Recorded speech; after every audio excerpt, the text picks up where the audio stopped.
Senhor presidente, eu queria voltar no dia de hoje à tribuna, utilizando o tempo de liderança do nosso partido, para continuar a discorrer algumas reflexões sobre a questão nacional.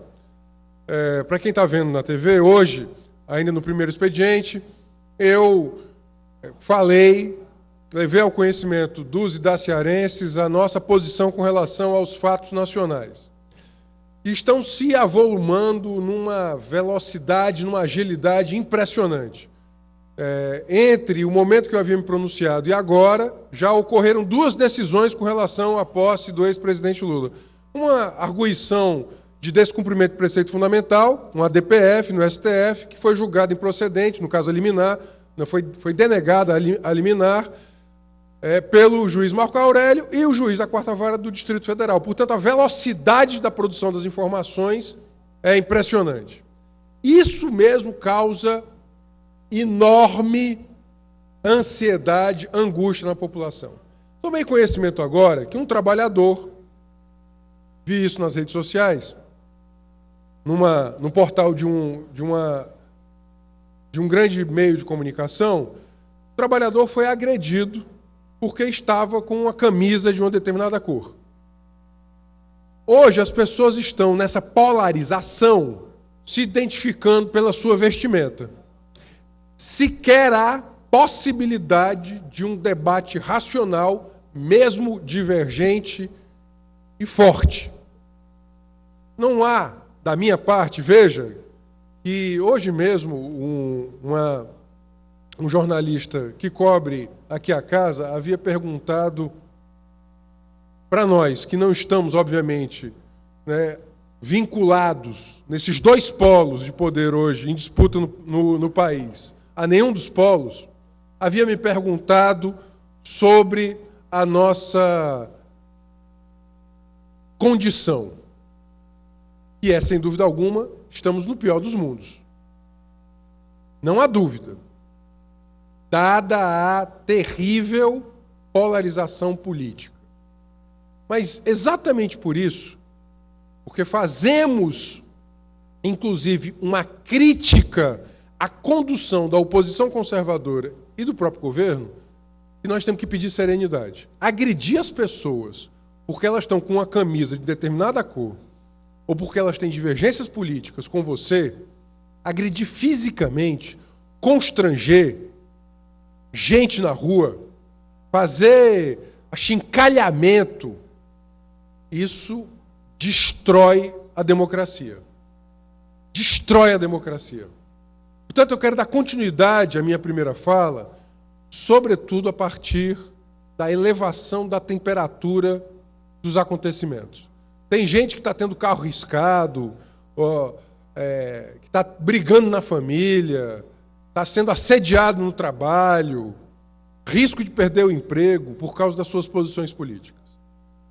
Nós não podemos permitir resvalar para esse campo. Isso só interessa àqueles que têm saudade do arbítrio, do autoritarismo, da discricionariedade. Portanto, aqueles que não gostam da democracia e da pluralidade. Portanto, eu queria aqui, da tribuna da Assembleia do Ceará, solicitar ponderação e serenidade. Façamos, e eu faço aqui, de forma muito convicta, o debate, até porque eu sempre fui minoria. Eu sempre fui minoria. Eu nunca tive na condição de maioria. Não me lembro. Nunca tive na condição de maioria. Na sociedade, as posições que eu defendo, elas não tiveram a hegemonia na maioria da sociedade. Nós lutamos por isso. Nós não queremos ser gueto.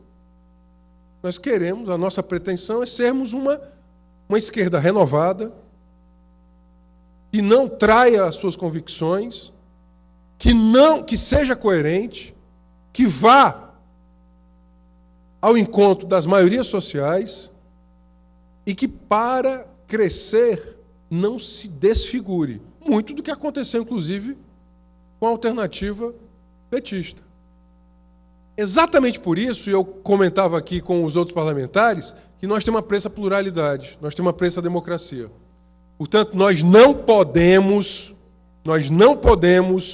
cair numa histeria coletiva, numa irracionalidade política que descamba para a violência política. Eu repito, nós queremos, indiscutivelmente, que todos os investigados de malfeitos, sejam eles tucanos, PMDBistas, petistas, sem partido, sejam investigados dentro do processo democrático, do devido processo legal. Não tem aqui cor de corrupto preferido. Mas, eu repito, nós não podemos cair nessa falsa dicotomia, nessa falsa polarização. Nós precisamos defender a saúde, a previdência, a educação e, nesse momento, o emprego, uma outra agenda econômica para o país. Porque a agenda econômica desses dois polos caminha para a recessão. Se amanhã tiver impedimento, o governo Temer será um governo de medidas recessivas. Não há dúvida nisso. Ajuste fiscal, reforma da Previdência, destruição dos direitos trabalhistas. Alguém tem alguma dúvida disso? Não há dúvida disso, já foi anunciado. Isso já foi anunciado.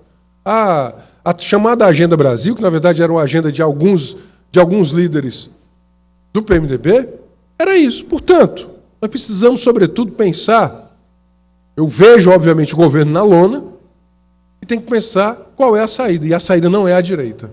A saída não é conservadora. A saída, portanto, não pode ser destruição da democracia, da constitucionalização dos direitos, dos ganhos sociais, em especial a partir de 88, que esses agora, em especial, estão sob ameaça.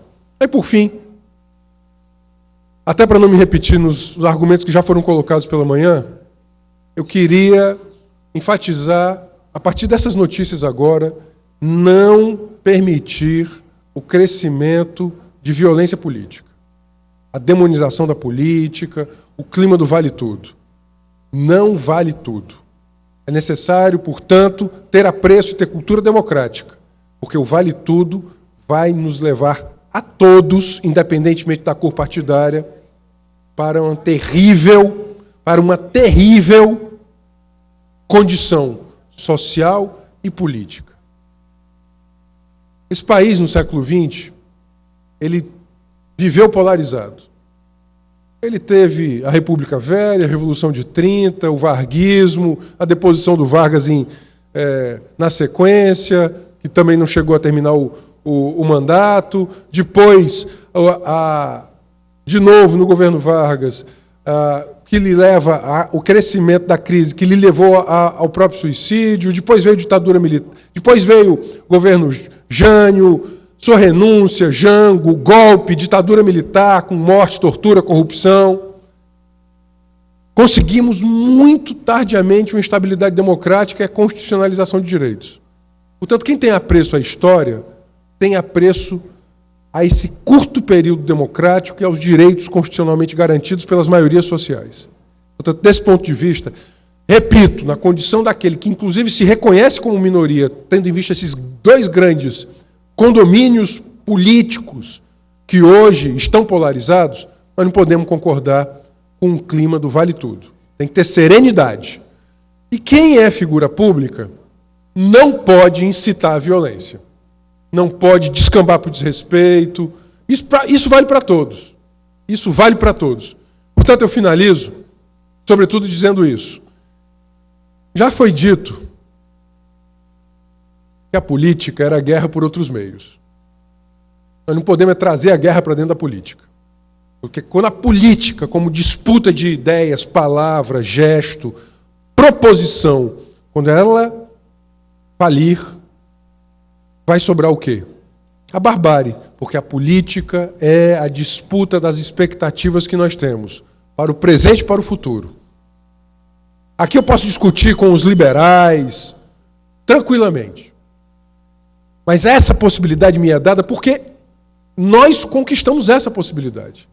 Eu posso chegar aqui e divulgar as minhas convicções filosóficas, porque hoje eu tenho esse direito. Porque outros antes de mim me permitiram isso. Porque eu sei que ao descer da tribuna, eu não serei censurado politicamente. Eu não vou ser torturado fisicamente, por causa das minhas convicções políticas. Isso aconteceu no Brasil.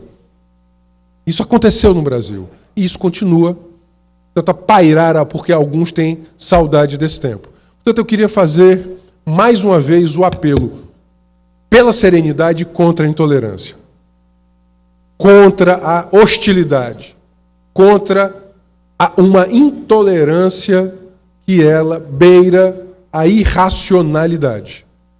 Sem dúvida alguma, a saída tem que ser o povo autoconsciente, auto-organizado, autoconsciente, auto-organizado e que não se deixe manipular por interesses sórdidos, que muitas vezes são divulgados aí como se fossem interesses éticos.